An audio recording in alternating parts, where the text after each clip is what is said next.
പ്രതിപക്ഷം ഇന്ന് തുറന്നു കാണിക്കപ്പെട്ടിരിക്കുകയാണ്.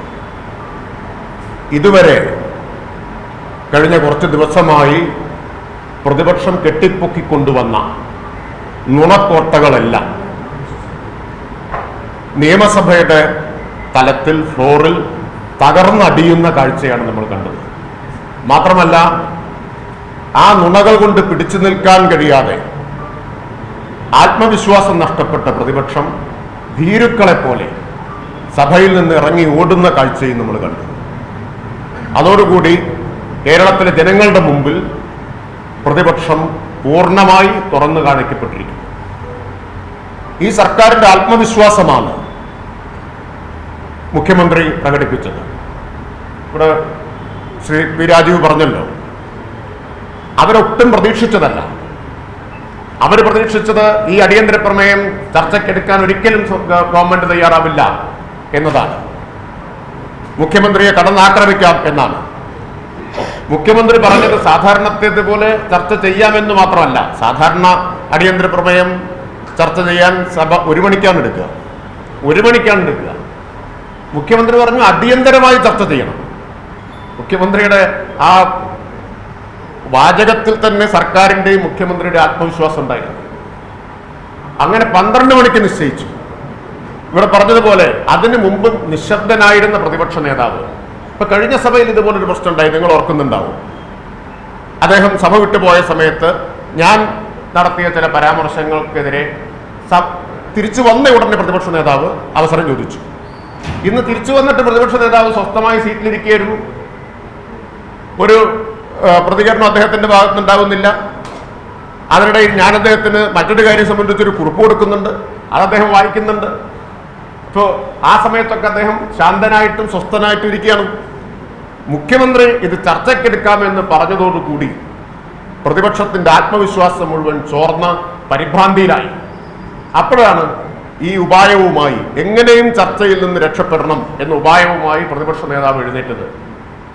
ഇനി പ്രതിപക്ഷ നേതാവിന് കൂടുതൽ എന്തെങ്കിലും കാര്യങ്ങൾ പറയാനുണ്ടോ? പ്രതിപക്ഷാംഗങ്ങൾക്ക് അവസരമുണ്ടല്ലോ, ചർച്ചയിൽ പ്രതിപക്ഷ നേതാവിന് അവസരമുണ്ടല്ലോ, അവിടെ പറയാമായിരുന്നല്ലോ. അപ്പൊ ബോധപൂർവം പ്രകോപനം സൃഷ്ടിക്കാനാണ് ശ്രമിച്ചത്. അതിനാണ് മുഖ്യമന്ത്രിയെ വ്യക്തിപരമായിട്ട് അധിക്ഷേപിച്ചത്. സ്പീക്കറെ വീണ്ടും അധിക്ഷേപിച്ചു. ആദ്യത്തെ അധിക്ഷേപം അപ്പോഴത്തെ സാഹചര്യത്തിലാണെന്ന് വെക്കാം. രണ്ടാമത് വന്നിട്ട് വീണ്ടും അധിക്ഷേപിച്ചത് എന്തിനാണ്? എങ്ങനെയും പ്രകോപനം സൃഷ്ടിക്കാൻ വേണ്ടിയിട്ടാണ്. നിങ്ങൾ എന്ന് കൈ ചൂണ്ടി സ്പീക്കറെ വിളിക്കുന്നത് ഇന്ന് വരെ കേരള നിയമസഭാ ചരിത്രത്തിൽ നമ്മൾ കേട്ടിട്ടുണ്ടോ? നിയമസഭയിൽ പലതും ഉണ്ടായിട്ടുണ്ട്. നിങ്ങൾ എന്ന് ഏതെങ്കിലും ഒരു അംഗം കൈ ചൂണ്ടിയിട്ട പറഞ്ഞത് സ്പീക്കറോട് എപ്പോഴെങ്കിലും ഉണ്ടായിട്ട്? രണ്ടാമത്തെ തവണ. ആദ്യത്തെ തവണയല്ല ഞാൻ പറഞ്ഞത്, രണ്ടാമത്തെ തവണ. അങ്ങ് എന്നതല്ലേ പാർലമെന്ററി മര്യാദ, അഭിസംബോധനയുടേത്. അപ്പോ അതോടുകൂടി പ്രതിപക്ഷ നേതാവിന് പക്വതയില്ല എന്നാണ് ഞാൻ നടത്തിയ വിമർശനം. അത് ശരിയാണെന്നല്ലേ തെളിയിച്ചത്. പക്വതയുള്ള ഒരു പ്രതിപക്ഷ നേതാവ് സ്പീക്കറെ നിങ്ങൾ എന്ന് വിളിക്കൂ, അതും വിരല് ചൂണ്ടിയിട്ട്. അപ്പോൾ എന്തിനു വേണ്ടിയിട്ടാണ് അത് വിളിച്ചത്?